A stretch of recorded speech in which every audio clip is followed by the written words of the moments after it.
Hello. I want to talk about something that's very dear to my heart that really touched me and actually probably got me to push out of whatever I was in the first place.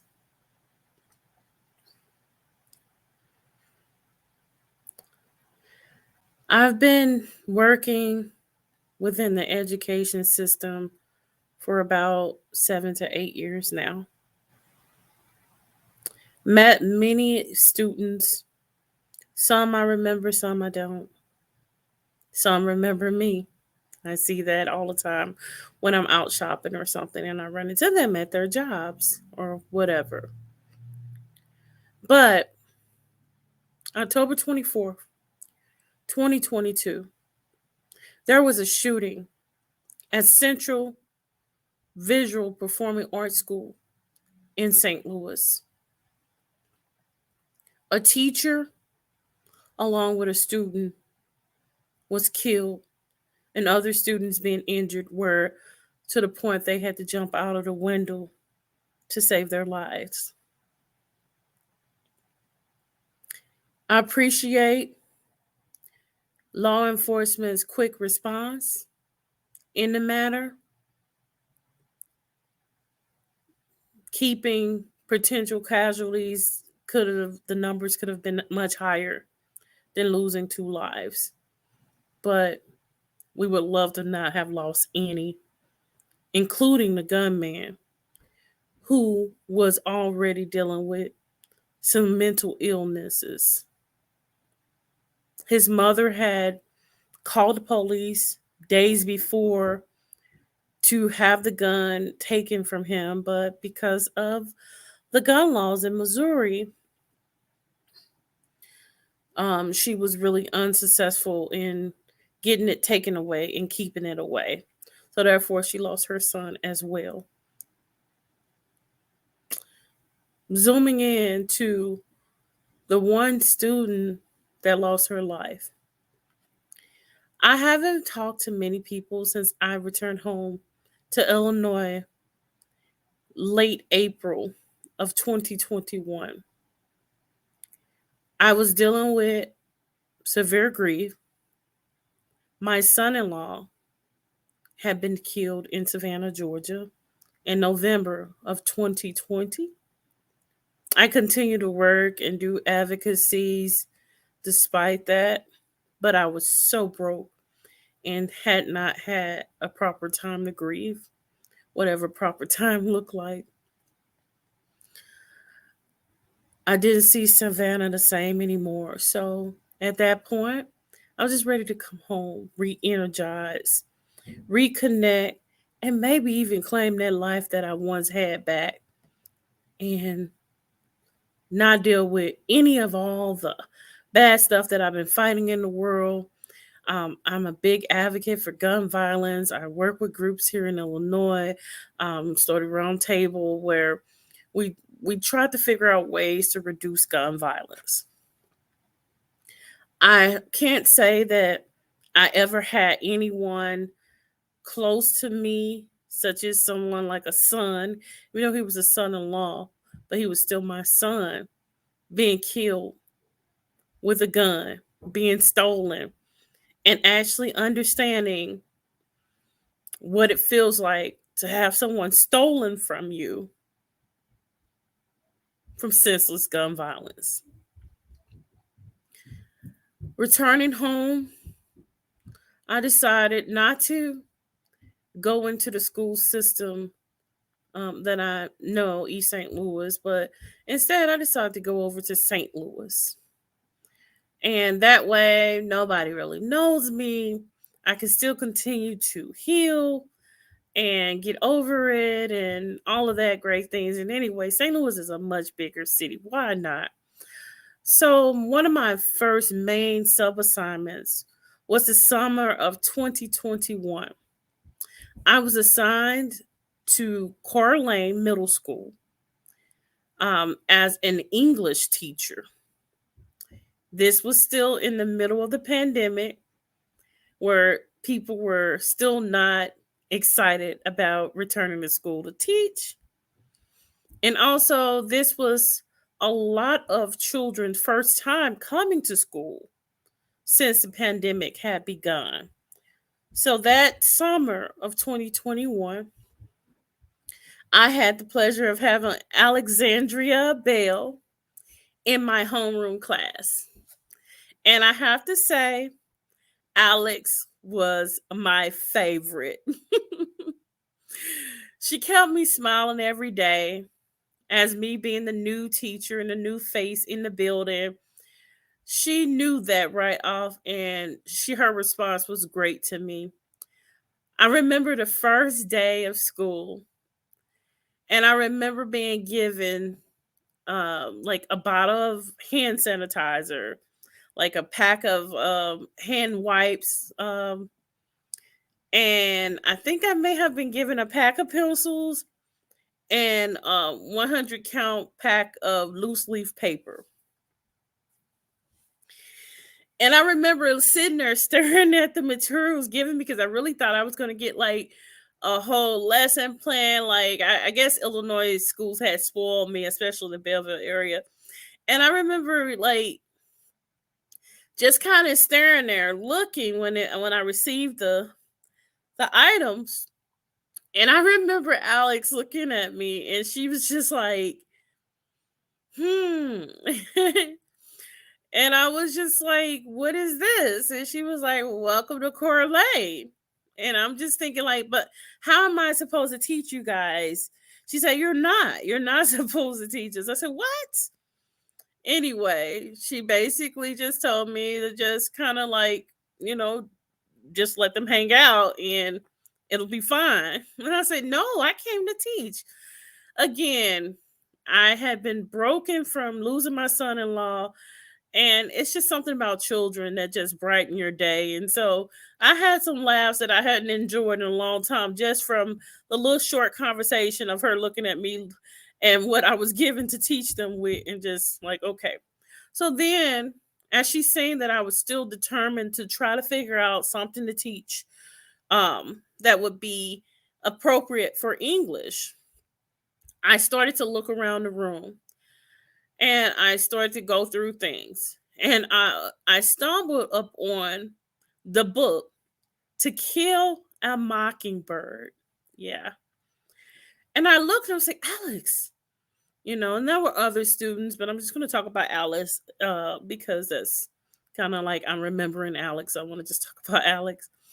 And so we basically they looked and they found other To Kill a Mockingbird books, and eventually we found enough where now I can use To Kill a Mockingbird books to teach and read, right? Like, it's English class, so this is cool. We can do this. So after they helped me, because I guess they felt like I was so nice, they helped me. They all then looked at me and said, "Mrs. Sanders, we don't read." I said, "What?" Said, "I don't know who you're going to have read those books, but we're not reading them." And they were so serious about it. And I said, "Okay. All right, you won't read. Okay." So anyway, me being insistent, I continued to ask the kids to read, and they did.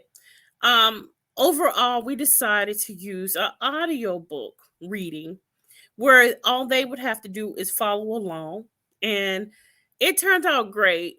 So I literally had so many laughs. Alex, she was such a sweet child. You could just tell she was really happy and really nurtured. Whoever was behind her really loved her. You can just tell that she had all the confidence in the world and that she didn't bite her tongue for nobody. And she said whatever she saw. And I could appreciate that because I was like, oh gosh, she reminded me of some of my children because I have those kind of, you know, just really outspoken children. And that was what she was. And whatever she thought, she didn't mind sharing it.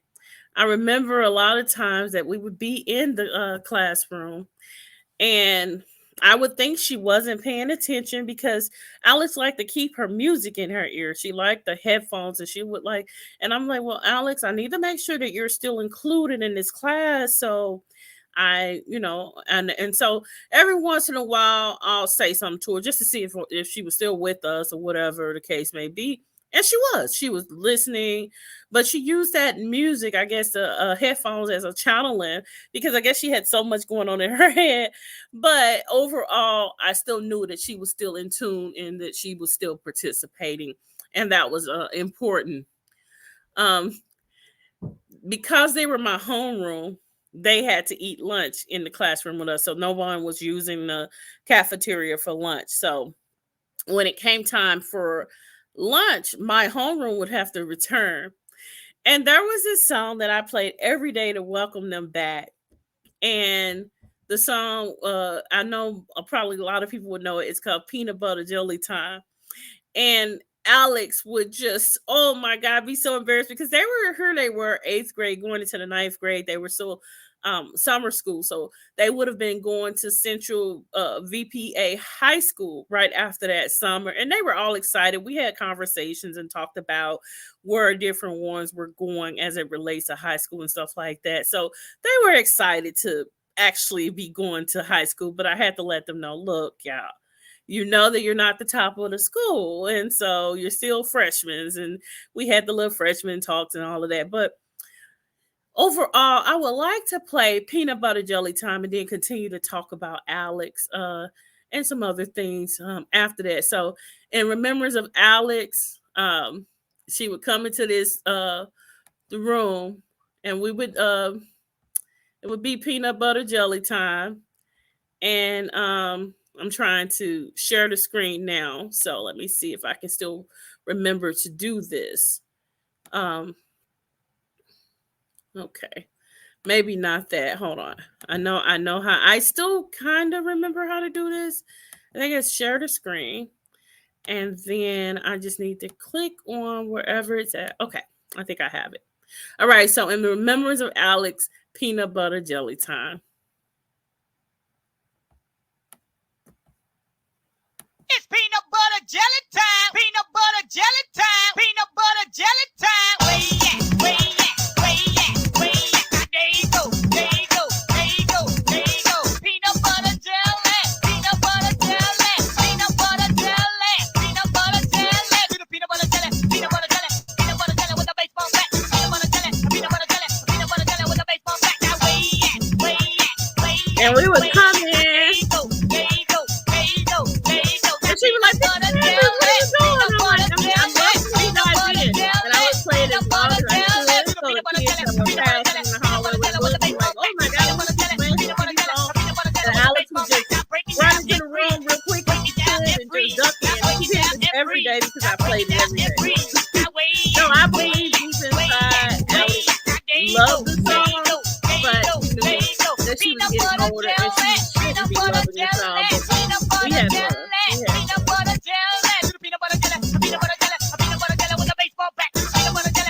And by the way, this is a song that all the kids, like I played this from kindergarten to 12th grade.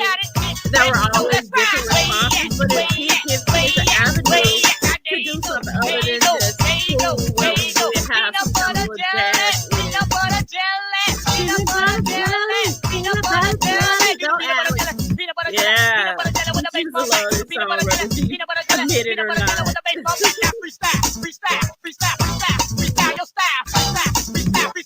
Every day for the whole summer, I played this to welcome them back in.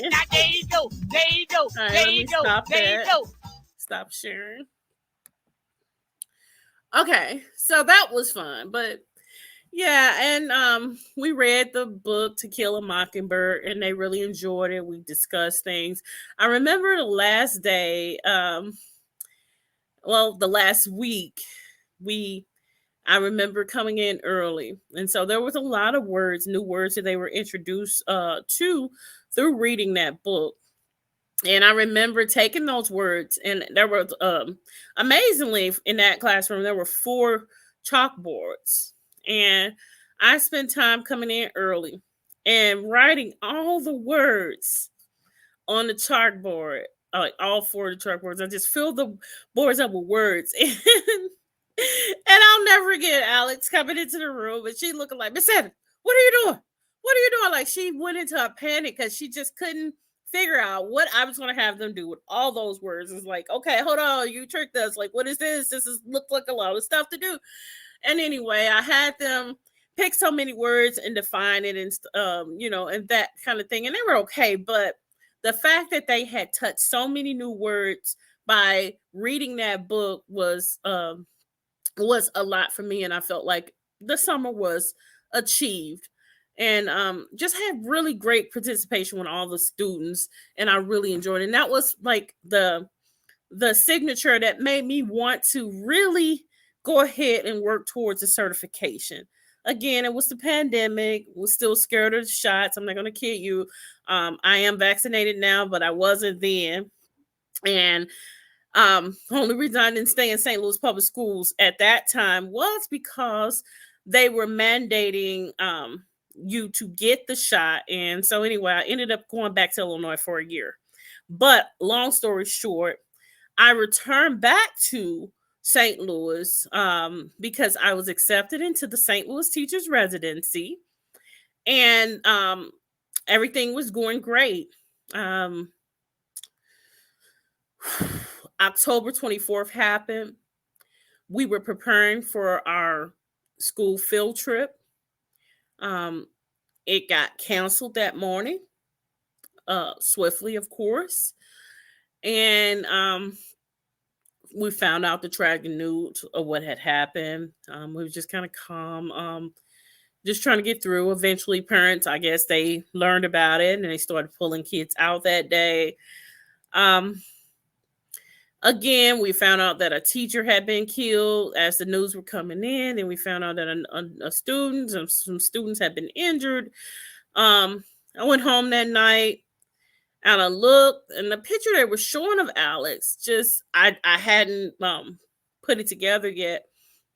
And then I looked at her full name, and I'm like, "Oh, what?" And then I went back and I was like, "Wait, that's Alex," because she did look different in the makeup. And anyway, at that point that night, I just broke. It just felt like, I know that you're not supposed to get attached to kids as a teacher, but she was like the kid that made that summer. Like Alex was everything for our summer class, and we could always count on a laugh from her because she was always smiling, always just in a great mood, and always got something to say. But I enjoyed it so much. She would be greatly missed. And so I went to school the next day. I still really couldn't get myself together. Like, I was really hurt, I was really grieving.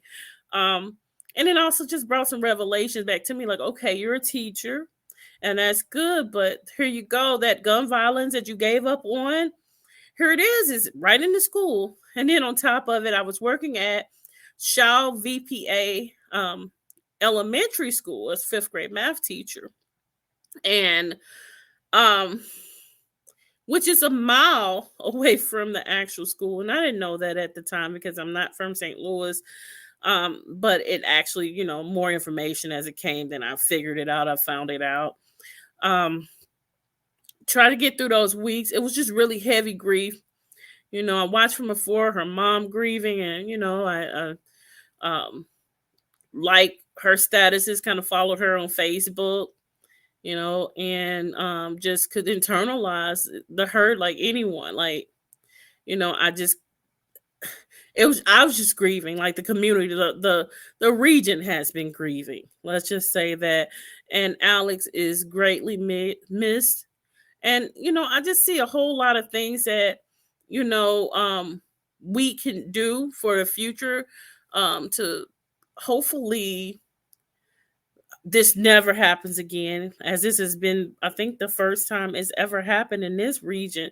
School shootings have always been a thing, but this region hadn't seen one until that day.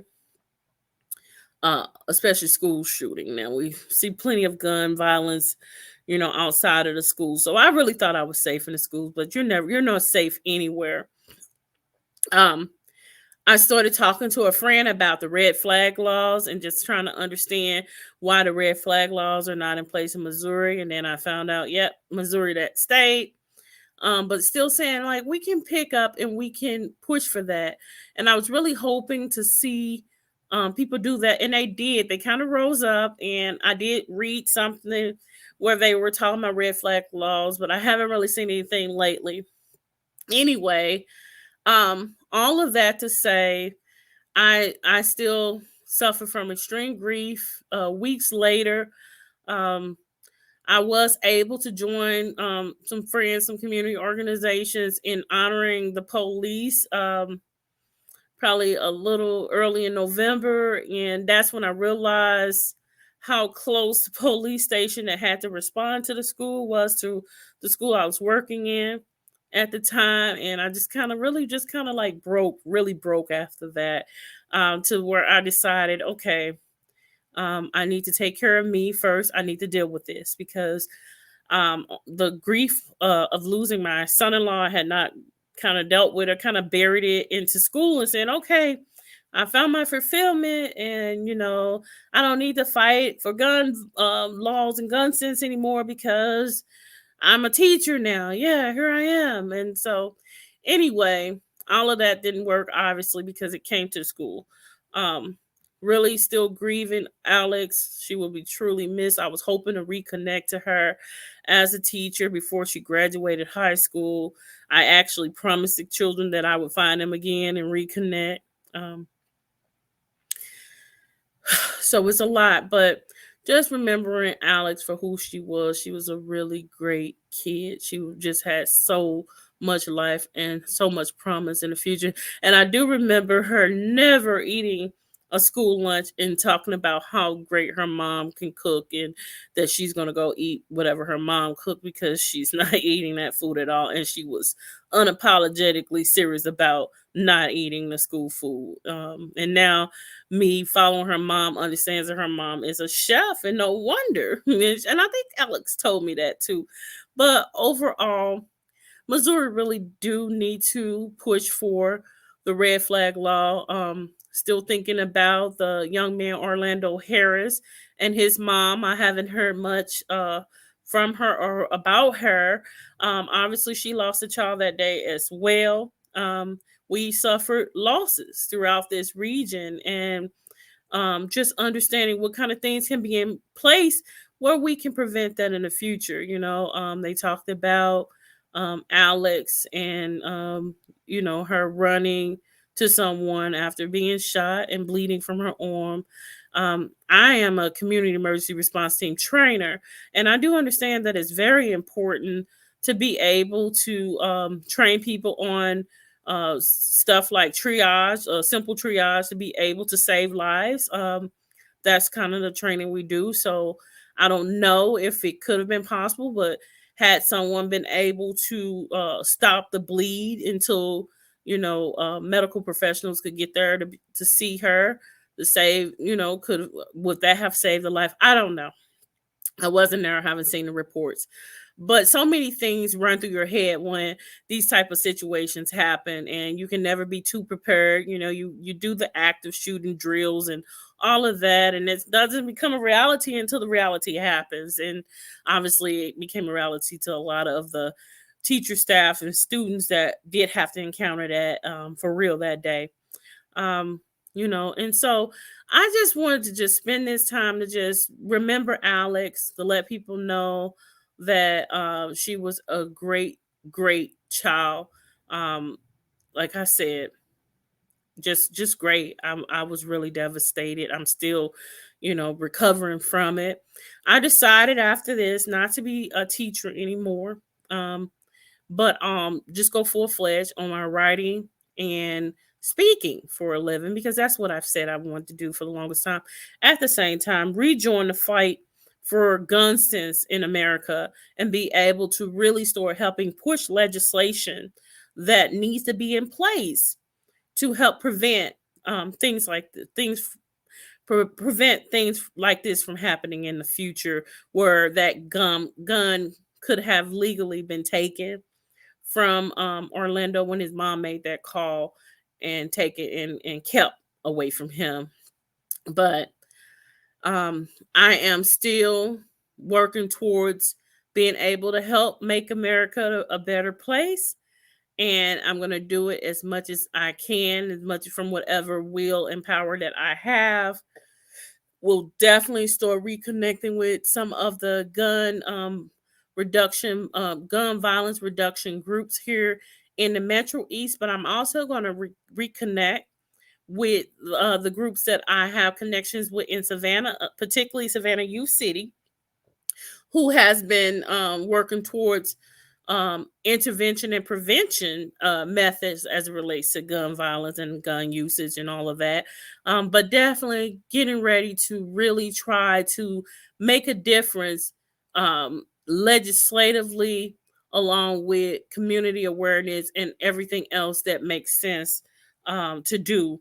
But going full fledged, I'm in a good place right now. My head is in a good place right now. I'm really happy with the decision that I've made not to bag up, because I'm always bagging up and giving up. But this time it's not a giving up kind of thing, but it's a rising up kind of thing. And I'm rising up. I'm going to be me, whoever me is, unapologetically. And that's why I am the Tavia Sanders Unleashed, because I was groomed to be in corporate America. And yeah, well, the wisdom and knowledge that I have gained throughout these years of seeking and researching tells me that I don't need to be in corporate America at this point, but I need to be in community America and really making an impact there where I see fit, where I know best. Some things moving forward that I will be engaged with. First of all, I do have a nonprofit called the Bridge Vision. The Bridge Vision is simply unifying the community through exposure and knowledge.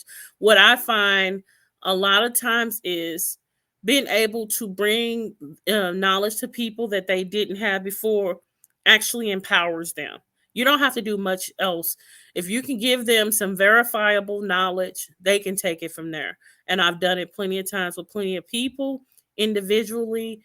I know that I am now creating more of a broader platform where I'll be on YouTube regularly and other platforms, regularly talking, educating, and also producing books. So the first book that is coming out is called Franchise Plantations. Franchise Plantations is simply it's based off of all history, but pulling different parts of history together, making the assumption that slavery was not abolished, but actually modernized. And is still very much still in place today in America. I know that that is like a very shocking statement for many, and it didn't come from me. It just came from history and me pulling it together, and it will be displayed in the book. But starting from the 13 colonies and understanding the establishment of the empire that was created from free slave labor, stolen goods, and stolen land, just right there starts the premise of this idea. And I'm looking forward to a whole lot of fruitful conversation and just understanding that people continue to talk about killing white supremacy, turn down these systems. But white supremacy is kind of embedded in the money. And what I've come to realize is that we're not in a race war, we're in an economic war. And those with the economic power will always have the power. So it's important that group economics is played out and played out effectively. And a Black Friday is not going to get us to group economics at all. So, I mean, I do like the buy black concepts, but if you're not buying black all the time, then it's not helping create that group um, power that's needed. We have the spending power. Now we need to reverse that and create group economic spending power to where we own some things and that we control some markets like all other ethnicities have realized to do and are doing. All right.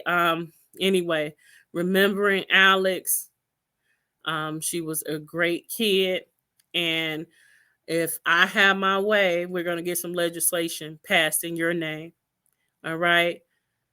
Just remember, Alex Law is what I'm dreaming up. So, Alex, we're going to try to make sure that we can try to get that red flag law passed. All right. This is me, Natavia Unleash, signing out.